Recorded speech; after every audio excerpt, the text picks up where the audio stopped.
This episode of The Republic is brought to you by Netflix. For a free 30-day trial, head on over to netflix.com/GameBreakerTV.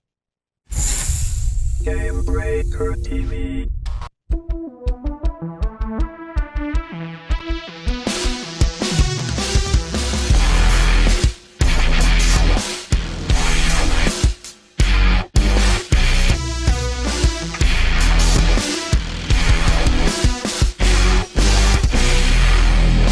What's up, aliens? Welcome back to The Republic, episode 124 for February 11th, 2013. Today, the reputation system has been unveiled, a barbershop is being talked about, and animal mounts could actually be a reality. All that and more, but first... Hi. I feel pretty. And speaking of barbershop, what do you think? Looking good? I don't know. Not so sure. I got Leia too. She approves.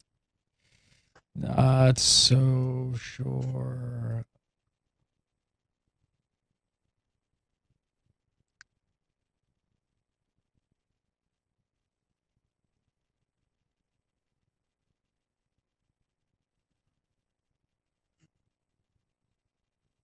Gary just gets in the shit.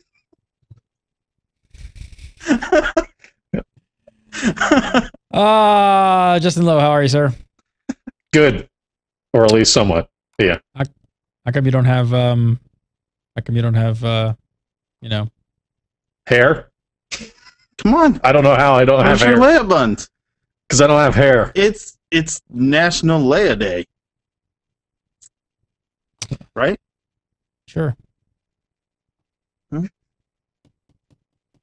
All right, so first up this week. We are not going to be able to do this show seriously, are we? No. So let's I don't even know what this is. Justin, you threw this to me like literally minutes before the show. Huh? What is this? The Space Cartel pack. Tell me about Larry. it. Tell me what it is. Oh, that was me. Oh, it was you, Larry. Somebody threw it at me like right before the show. Yeah. So what is going on here? What is the Space Cartel pack? Tell me the info. Do you got the stuff that's in it? Because No. Dolphy had the stuff that's in it. I don't even Dolphy.net. know. That's all I got. That's what I got, bro. They got a new cartel pack coming out tomorrow, right? Tomorrow? Yeah. And there's stuff in it, including Jawas with love. Yeah. Jawas with love. So let's see what this reads. What else is on here? Is this everything that's in the list? I don't have a Yeah, that's it. That's it. Well, there was a list on Dolphy if I can find it real quick. let's see. It's a This is some Space of the same Pirate. stuff that they go ahead. I mean, this is some of the same stuff that they put in the last video, the one before this last Right. one. So a lot of this stuff we've kind of seen in the video that came out last week, but that was pretty much it. But yeah, it has Jawagram, some nice other nice packs that are mentioned in there. But yeah, it's pretty much just a new cartel pack along with some new other items inside there. So how does this work here? Because I'm looking at it here and I see the top part of the thing says Space Cartel pack. You know, it looks like 360 cartel coins. And then we've got these bottom ones for 20 and another 1,800. So those are not obviously included in the cartel pack. That is the Jawa. That's right. The I Love You Jawa is not included, nor is the awesome badass mount speeder that we talked about a week or two ago. So those are not included. Those are not part of the pack. So all this is extraordinary Pricing on items. that mount. Yeah, it's nice pricing. Here we are again. $18. So I guess this hits tomorrow. It says extraordinary items appropriated for pirates all across the galaxy. Packs contain rare bonus items found nowhere else. Features a wider variety of exclusive items than any previous pack. So go over to SWTOR.com, check it out. You can get some more info there, I'm sure, at some point or tomorrow when this hits. It will all be revealed, but new cartel pack coming. All right, so let's talk about the reputation system. We got the dirt on the rep system. We got a screenshot first up of what it looks like. And I have to say, if we're going to judge a book by its cover, it does have a pretty nice interface, I got to say. It looks pretty. Let's get into some of the info here. We've got some dev quotes. Jesse Sky. Doesn't Jesse Sky do flashpoints and operations? Isn't that? Yes. Yes. He's I would. What would you consider him? A content designer? Yeah, it would be something around the end. Yeah. Yeah, I would consider him like a content designer versus versus an artist versus a coder. Those kinds of, or not a coder, but a mechanics designer. He's more of a content designer. So this kind of falls in his realm of expertise. So all right, I'm just trying to keep our peeps in the loop who these people are. I'm trying to give a little context. We have a whole bunch of he's faces. He's the lead Flashpoints and operations designer. So yeah, I mean, that's his official title, and he kind of works along with obviously Gabe, who is as of recently been more in the back end, kind of really not saying much, and letting Jesse Sky and other developers. Maybe he took over Gabe's job of being whatever they needed that week. He would do. Yes, I think that's it. That's probably it. Jesse has that new job. Yep. All right. So first up, he had this to say. He said, throughout the galaxy, you will find reputation vendors associated with each organization. Special rewards with reputation rank requirements can be purchased from these vendors. Items and equipment with a reputation rank requirement can only be purchased, used, or equipped if you meet or exceed the rank requirement. Guys, I think that's called a reputation system. Yeah. I have never heard of that before. That is amazing. Pretty standard stuff to first glance. We were curious before about what the rewards were going to be like going for this. So what do you think? Items, equipment, titles are mentioned. Pretty good incentives. Everything you guys pretty much expected. What do you think of them? Pretty much expected. I was actually a real big fan of reputation systems and past MMOs that like World of Warcraft and others. Reputation systems definitely help, especially on the gearing requirements when you're talking about scaling up as well. And then on top of that, just for random, nice items to put on there to kind of, just basically help, the overall experience of the game, post that in-game experience. So having these reputation systems in place, I think will hopefully, if they're done correctly, allow people to have a better experience overall past their max level. So. And we speculated on it last week, right? You're talking about maybe cartel items maybe at some point, but that would be kind of neat. But right now it just seems like it's like your basic reputation system. And I guess for me, I just want to see something a little bit more than just a standard basic reputation system that we've seen in other MMOs. So hopefully maybe they have something else on their sleeve in that regard. Larry, what do you think about with weekly caps on how much rep that you can earn with a specific faction per week? Do you think this is a good system to just get people into the game with kind of have a short-term goal in mind every day? I guess it's okay. I'm not a big fan of weekly caps, but I kind of understand the thinking behind them. Number one, the people that have a whole bunch of time don't totally, outshine everybody else and exceed everybody else in whatever they happen to do, and also it gives developers a little bit of time to come up with the rest of the stuff. Okay, while you guys are over there doing that, we can work on this dude over here while you're still working on the reputation system. So you've got a guaranteed amount of time before somebody caps out, and so I kind of understand them. And even dailies have caps whenever. Got some more dailies for you. Some rep grind dailies. Yeah, that's basically what it boils down to. So yeah, I'm okay with it. I'm not a big fan, but I'm okay with it. We've been talking a lot about this on Guildcast. Actually, it's been kind of a long-term discussion about short-term goals and trying to get people to log into games. It's just been a big discussion of late. And on Guild Wars front, we feel that the game's improved dramatically with a lot of the systems to kind of help that feeling of logging in. Do you think that some of the stuff that they're doing with this is it going to hold true for Star Wars? As long as it remains interesting and as long as the goals are, the word that came to my mind was respectable, but I'm not sure that that's exactly the word I'm looking for. But something that desirable. That's probably a better word. That as long as the goals are desirable, like for good-looking clothing, that it's not just crap clothing or armor and crap that they've had pretty much always. had just absolutely redunculous armor that just was horrid, and you didn't ever want to get it. If they put the stuff out there on these rep vendors that people enjoy, people really like, mounts that people think are really cool, pets even, or little things like that, even color crystals. I think my guild and I had even talked about, how about they do a rainbow crystal that like changes colors as you use it. That'd be perfect for that haircut. Yeah, prism. Yeah, it would be. But I mean, even beyond some of the stuff that Larry mentioned, this goes back to what we were talking about with the legacy system. What can you put in to kind of bolster the overall experience? And because they talked about specifically it being cross legacy, and it would be available to all your characters on that same server that you're on.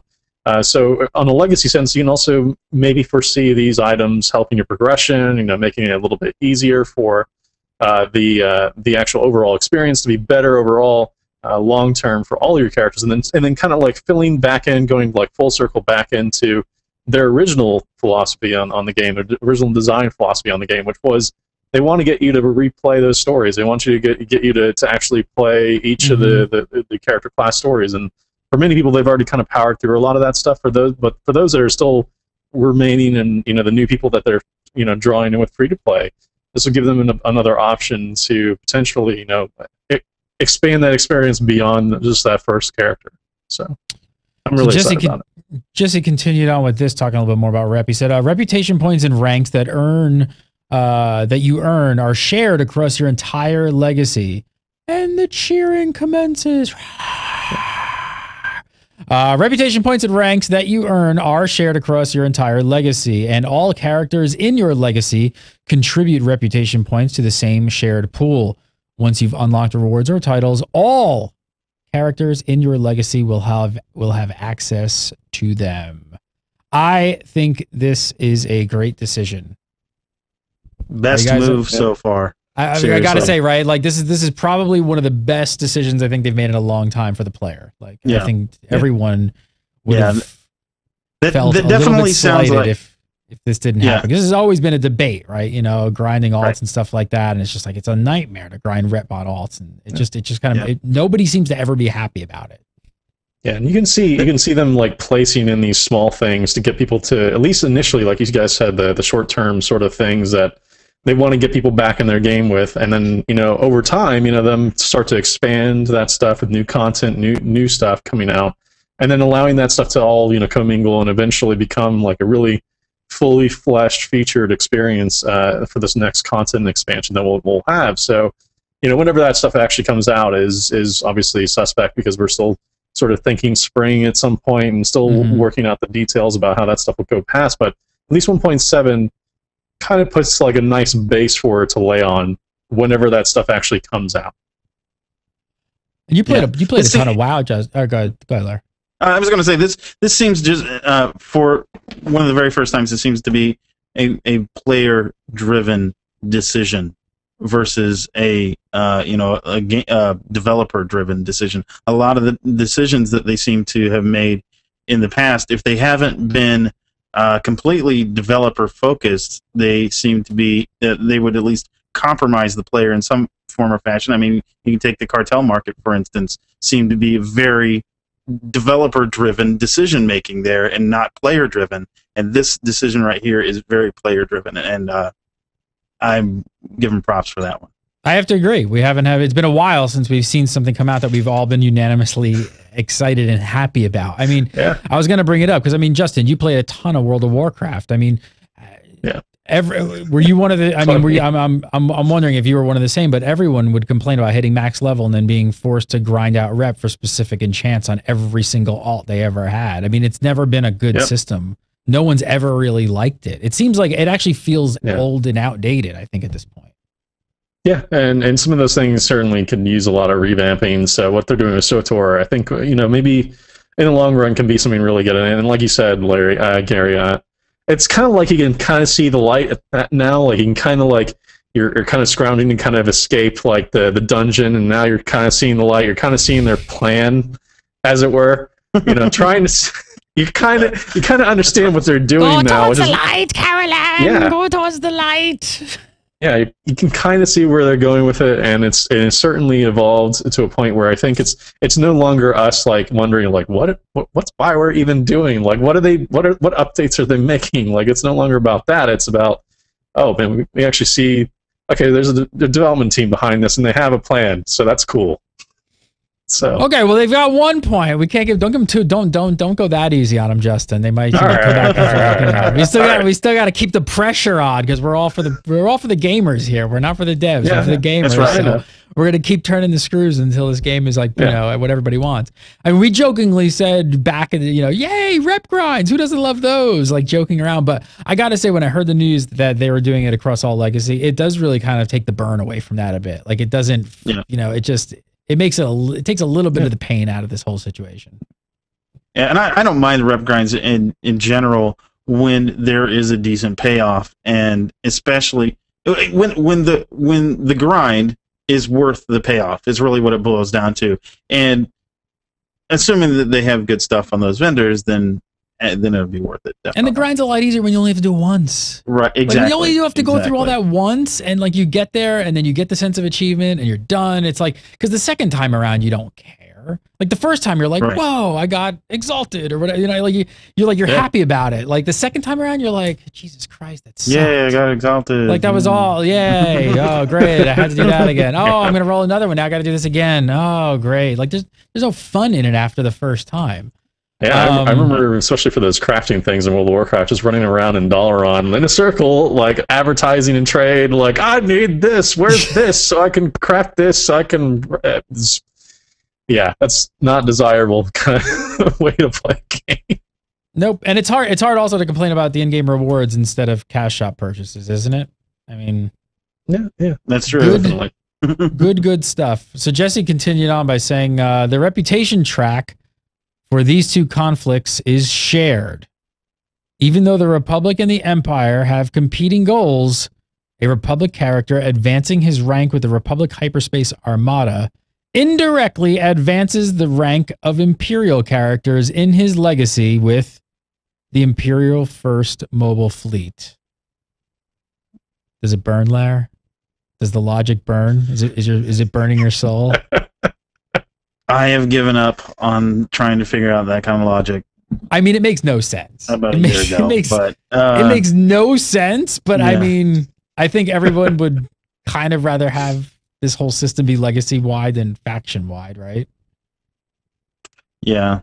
Yep. What is the RP community thinking? Are you guys like kind of rolling your eyes at this? Or I gotta be honest. I think that the RP community is mostly looking towards what can we get from these vendors, because or are the titles going to mean anything towards our characters? Because if they are, then we'll use them.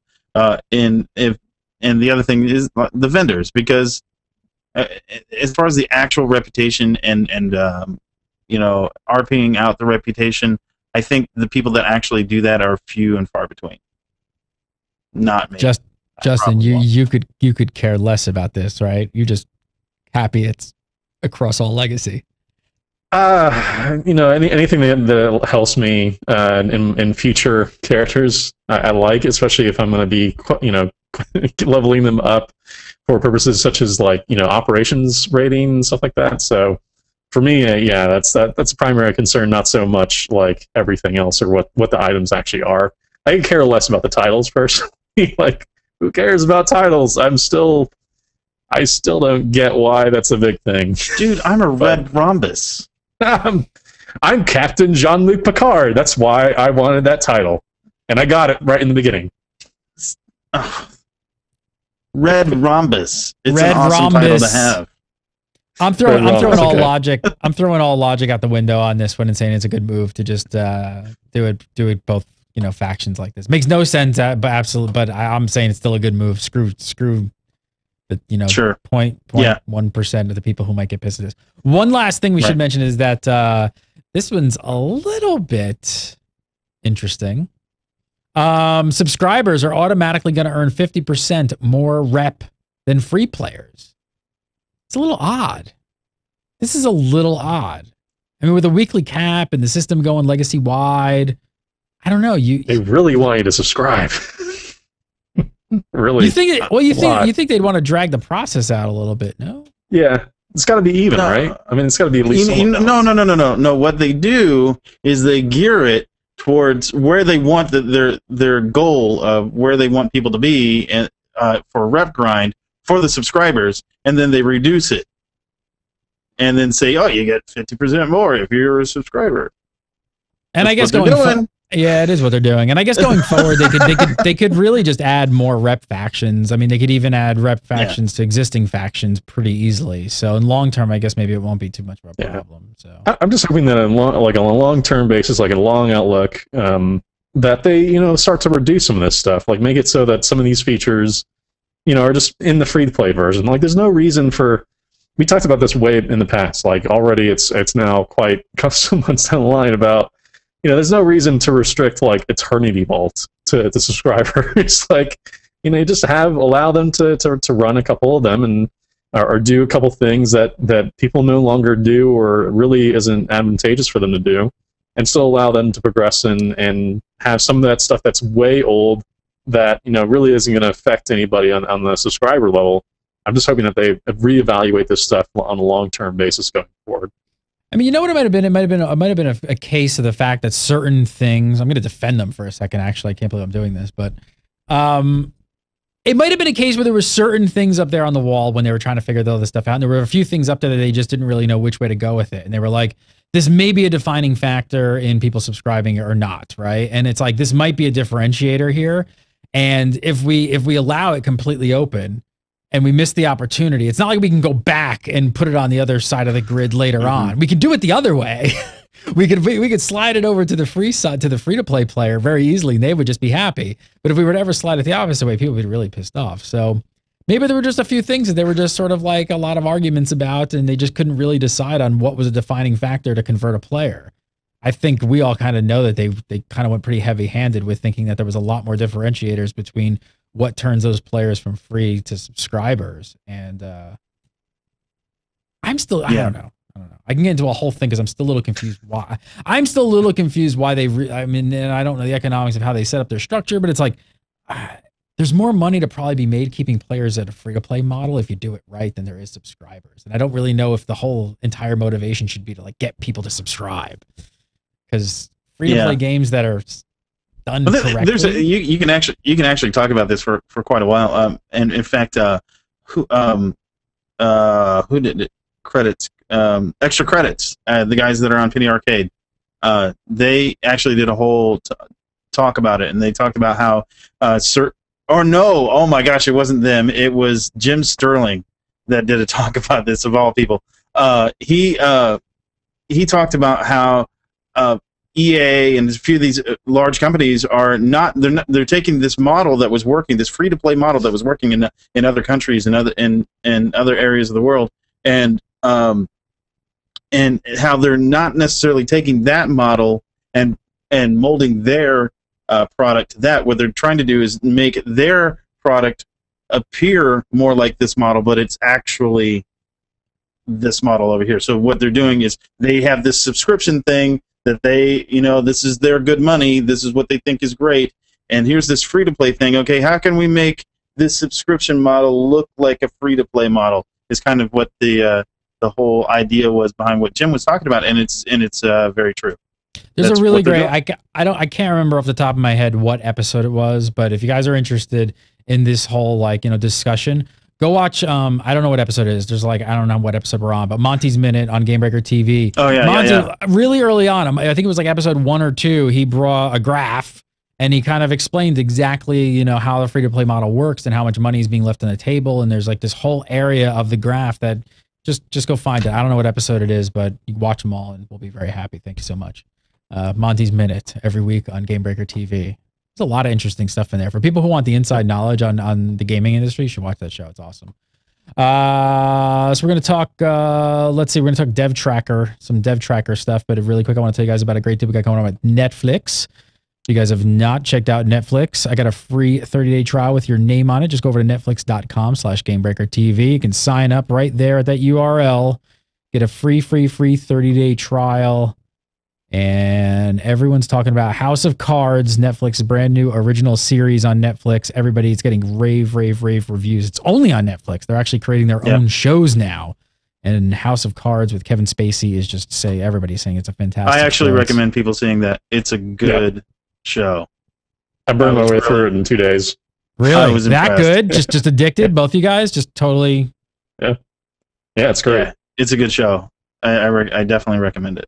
And Well, there you go. Netflix, so Go over and sign up, get your free 30-day trial, and you could watch the entire season right now of House of Cards. You got it free for 30 days. Stream it to your iPad, your iPhone, your Xbox, PS3, your desktop. There you go. Unsolicited endorsement from Justin Lowe and Larry Everett. Yep. There you go. Netflix.com/GameBreaker TV. All right. So SWTOR systems designer Nathan Emmett. He's been throwing some words around on the dev tracker. Check this one out. He says, first up, I love the idea of a barbershop feature. We've kicked that the idea around a great deal internally. I especially love the idea of being able to add scars to your characters as you level, or maybe even change your human to a cyborg because he took too much battle damage. All right, first of all, this is no confirmation, I don't think, of any way that we've got this. But it is a dev jumping on the forums talking about stuff like barbershops. Yeah. What do you think? What do you think? Next update? Update after that? Next update. Yeah. No, it's funny. It's funny that Nathan's jumping on. First off, I want to say Nathan's is a great guy. If you know him in real life, let him know because he's awesome. Screw him. The only thing I would say though was that we talked about this briefly at the last or the community cantina at Mr. Tramp's in Austin. It wasn't the last one. The last one was New Orleans, I think. At this community cantina, I asked him specifically about the barbershop, just kind of get a sense what his thoughts were on it. And, it was kind of the same response. It was pretty much this exact response and just kind of like chuckling, like, maybe we're going to do that. I don't know. Who knows? It's something. That was a maybe it might already be in there. I don't know why they wouldn't fast track this. I mean, this is just cash shop cartel coin central right here, right? I mean, this is charge cartel coins for all of this. I mean, this is like a no-brainer. Just throw this in. Yeah, and if you ever ask Corley Butler about anything to include in the cash up, just tell him, he'll ask, how should I sell it? Do you guys want this? Yes, I'll sell it to you. It's Corey's way. So. Yeah. What do you guys think of what system would you guys like? So in Guild Wars 2, they sell like full makeover kits, and then they have these cheaper hair change kits in the gem shop. Are you guys a fan of that approach? Like that's awesome. Option? Yeah, it's good. I am absolutely a fan of different option. Yeah. I would even go so far as, and what Nathan hinted to is go so far as start with like scars and hair and makeup and sell those individual little packages, and then you can also like do bigger packages like tattoos and things like that, and then all the way up to species changes and, dare I say, gender changes. Oh jeez. But anyway. Oh yeah. Romance arcs just got a little weird all of a sudden. Everything just got a little weird. Larry with that haircut just started it all out on the beginning of the show. I think this is something that a lot of people would definitely want. What do you guys think about selling maybe even individual hairstyles instead of just makeover kits of just changing them? Like individual styles that just aren't even available in the character creator. I mean, that's another way you could go. You could just sell individual hairstyles like that. I would love to see like hacks of like, hey, here's all the Jedi things, and you do like new types of like Jedi looking like avatars and hairstyles and what have you. Maybe even give one for Larry's due there. I want like a pimp costume, right? How annoyed would everybody be if you could have like pimp hats and afros? That'd be awesome. That'd be great. That would really just totally destroy the Star Wars. That would be. They do have the pimp coat already with the fuzzy thing. Then you could do the afro at the same time. That would be awesome. I don't think come to think of it, I've never seen an afro in Star Wars. In Star Wars period. Be kind of neat. Come on, why not? No, because Billy had the Jerry curl. So so. And I guess the other thing too, like kind of touching on what you said before about gender and stuff like that. But if you could take like your purebloods like face off and replace it with like, you know, Terminator face and kind of go like crazy cyborgs. I mean, humans shouldn't be the only ones that are cyborgs. I mean, just open it up to everybody. I and agree. Just put like crazy pieces of metal on your face and stuff like that. I think people would go nuts for that. It's just like that's yeah. It makes a huge, you know, it makes a ton of sense because you're unlocking all these new characters for your legacy set. Like, why not be able to change your character after you've unlocked it to something that you really wanted for that character post, you know, you getting that character levels, you know, 50. So yeah, just put a little more effort into them than the Christmas speeder, and we'll be okay as long as the art department, you know, makes that happen. All right, next up. On another subject, Nathan had this to say. He said, I figured the animal mounts discussion would be a good one to jump in and let you know that creature mounts are something we have wanted for quite some time now. Now, obviously, I can't tell you anything concrete yet, mostly because there isn't anything concrete yet, but I can tell you that Hoth doesn't feel right without being able to ride a Tauntaun. This one's definitely more of a hint of something they're actually working on, I would say. It sure sounds like it. Another one. Done deal? I mean, what do you think? We talked about this a lot last week. Done deal. It was a big hot topic on the forums. People were talking about, he jumped in. I mean, this is, to be fair, this was a hot topic before it even launched. People have been, you know, even right there with Guild Capital ships, people were talking about this stuff. But that's right. What do you think about this, though, when it comes to this? I mean, how do you think they're going to implement something like this? You think it'll be just like the barbershop? What do you think? Cash shop only items? Do you think there might be different versions of it? One in game, maybe like, you know, an upgraded armor version of it in the cash shop. What do you think they'll do?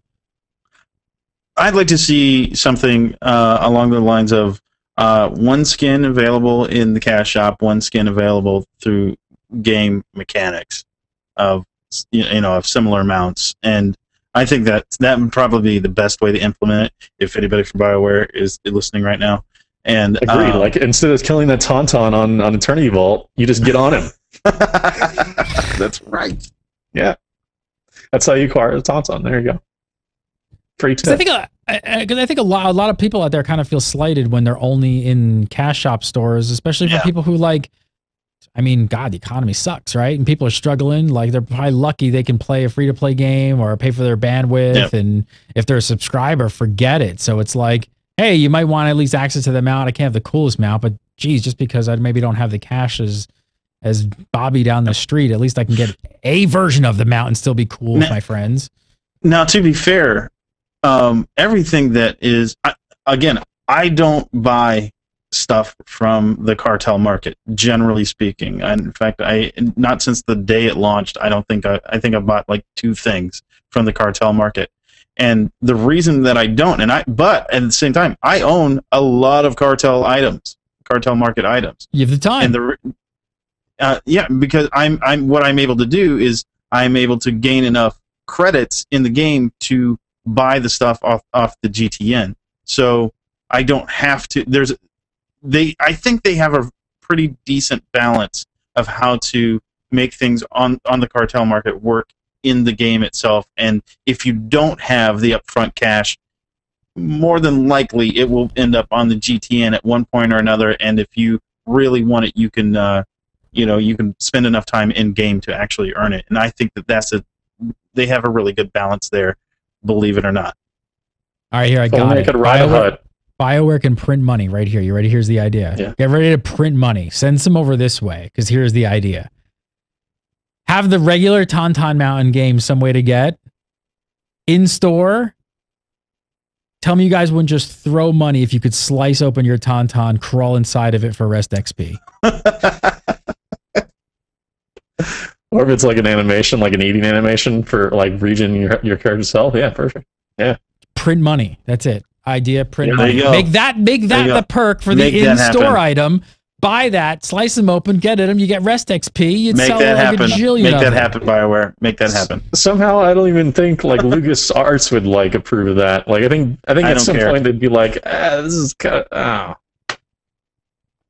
No, not only Jedi can do that. No, other classes have knives. Yeah, Viberblade. Do it. Viberblade.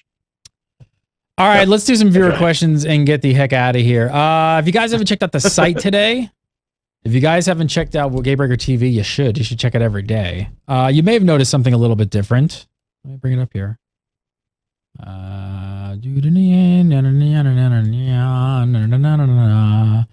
Oh, my screen's a little off, but let's see. Let's just slide around. Nancy Pelosi. Oh, Nancy Pelosi, but let me just make it a little larger for you so you can see. Anything different? Anything different? No? No? Anything different? We've removed most, I say, of the ads. We're trying something. I don't know if we can do it. You guys hate ads. We don't really love them either. We can't cut them down on the video shows. Those are going to stay the same, but we're trying to cut the ads down on the website.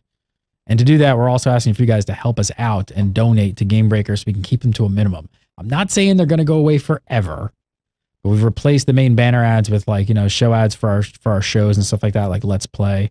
We've still got this other little, you know, the rectangle one. We've got an ad right there, but we're trying to clean it up. I mean, the design looks so much better without the ads, and we're going to try it out. We're going to test it. And if you guys can help us out to keep ads to a minimum, you can donate to GameBreaker TV. Just go to GameBreaker TV, GameBreaker.tv/donate.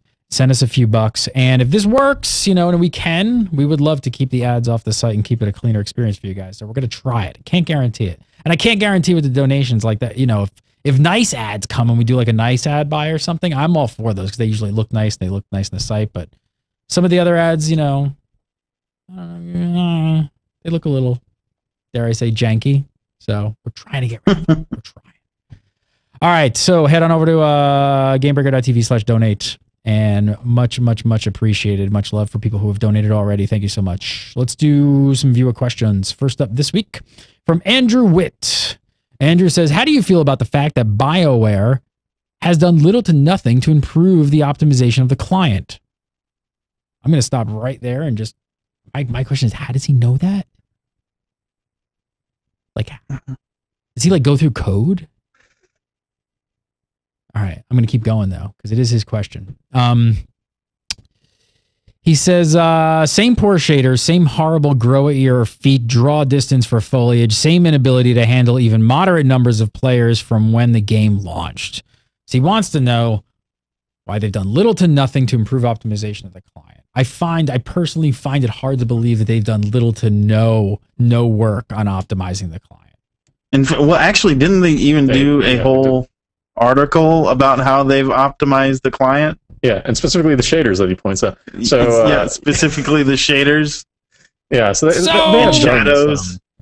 People have some issues. Justin, you're one of them. You say you have some issues, but you can't figure out what it is. But it's like, but there's some personal issues that, you know, it's like maybe local things like that. But some of the stuff Andrew's talking about here, they are working on it. I don't know. Maybe you just have a local problem that you're freaking out about. Well, I don't know if it's necessarily a local issue. Obviously, there's a lot going on when it comes to PC performance on games and how this stuff works with clients, and you know them splitting it into two separate 32 bits processes as well, which we thought is maybe an issue. Yeah. But there are plenty of other things that they can do with the client. Hopefully, that's something that they'll prioritize going forward. I can say this, that I think, as even a gamer who enjoys this game, the last thing I want them to prioritize when the ship is technically sinking is game optimizations, engine optimizations.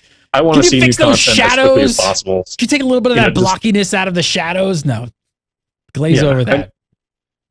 We need content. And for those this months that they were doing the layoffs and all that stuff, that was my priority, is content over anything else. Yeah. I do agree that older, and when I say older, that doesn't necessarily mean very old. That means it's decent, still decent PCs, like my other PC.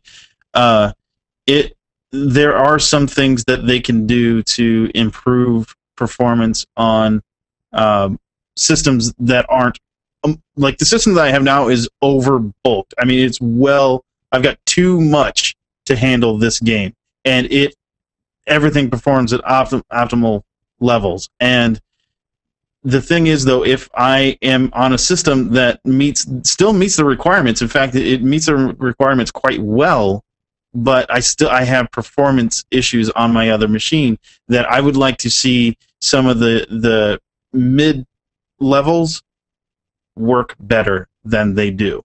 Because right now, for my other machine, the high levels work better than the mid levels. Again, see, I can't even get into this argument because when we get into these individual things, it's like my computer can do this or not. Well, no. And it's so I'm personal that it's like you have one box with like a configuration of like who knows what.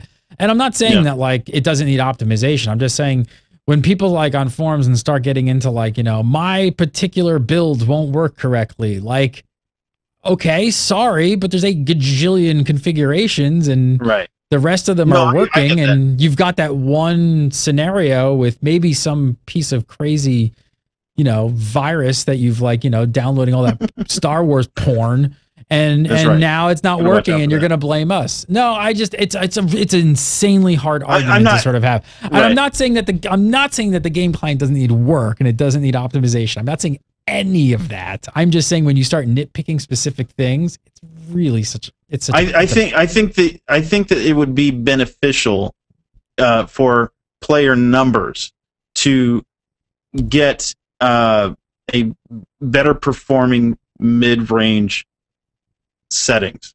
That's what I'm saying. I'm not necessarily saying, hey, make it for my computer. What I'm saying is... No, that's what you're saying. I don't care anymore. I've got a computer that runs... I've got a mid-range computer. I want it to run. No, I hear you saying. There's always... It always could use optimization. I'm going to plug Monty's Minute again. Twice on one show. We talked a lot about... No, last week's episode... He talked about that last week. Yeah. Last week's episode, our number one question was about did the hero engine kind of add to the destruction of Star Wars? I forget exactly how it was phrased, but it was, you know, did the hero engine kill SWTOR? Basically was the question. And the bottom line is no. No, go watch it. Spoiler alert, we just gave it away, but you shouldn't have given it away. You should have went to watch it. But that is actually that is the big thing. Go watch Monty's Minute last week's episode. Definitely watch it to understand why it didn't. Yes. It's very important to understand why. It didn't. It just takes the brunt of a lot of crap. All right, let's move on. Next question. David Cohen says, how do you feel when they release the same look for tier items, only changing the colors, and then release new designs for the cartel market? Do you feel the design team will usually release the cooler looking gear for cash over in-game drops? We've talked about this as well in the past. Yeah, like last week. Yep. And then the week before, and I don't think it's a good idea. I don't think they will. I think they're gonna start striking a right balance pretty soon. I think like initially we saw the cartel market and it was like push a bunch of assets out and they got to look really cool because we got to make some sales. But I think hopefully they'll start realizing that, hey, we need to balance this out. So I think you're gonna see some cooler stuff. They said as much. Yeah. So there you go, David. Thank you for your question, David. Thank you. Come back again next week. I forgot to ask about plugging questions. If you guys have questions, make sure to send them as a submit at GameBreaker.tv. And video questions. Why don't we get any video questions on this damn show? We get them on Legendary all the time. That's right.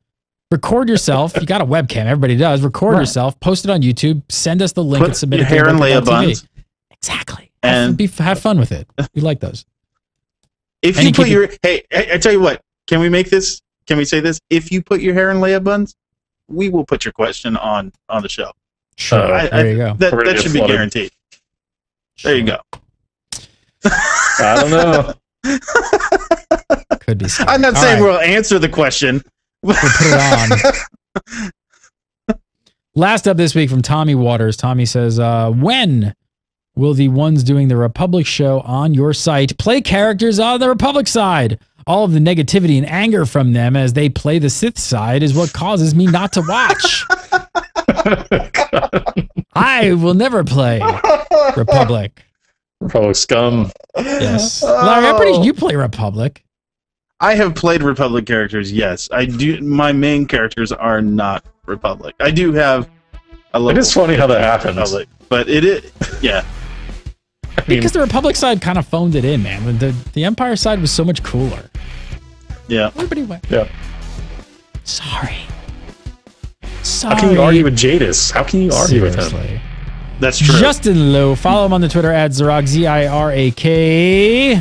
Zirak. Mr. Justin Lowe. Follow him on the Twitter. Larry Everett. Follow him on the Twitter. Shadow, S-H-A-D-D-O-E. I got nothing to say about those. The hair is coming off next show. You cutting it? I will have, yeah. So this is my send-off. Cut it on the show. Oh, I can't cut it on the show. Why? You like going somewhere? Just cut it at home. Just come on, let's do it on the show. Yeah. Look, I just put it on the spot. Chat room's gonna demand it now. We'll see. All right. I know. Follow me on Twitter at Gary Gannon. Follow GameBreaker TV at GameBreaker TV, and come and watch the show live every single Monday at 6 PST. And don't miss any of our other shows, like Klaus and Squirrel plays Dead Space right now. It's a big hit. It's a lot of fun. Go check it out. Klaus and Squirrel. Let's Play with Klaus and Squirrel. That's live Wednesdays at 8 PST as well. So come on over to GameBreaker.tv all day, every day. We got tons and tons and tons of news and video content on all kinds of MMOs and PC gaming. Guys, thanks for watching. You guys are awesome. See you again next Monday for some more Republic actions.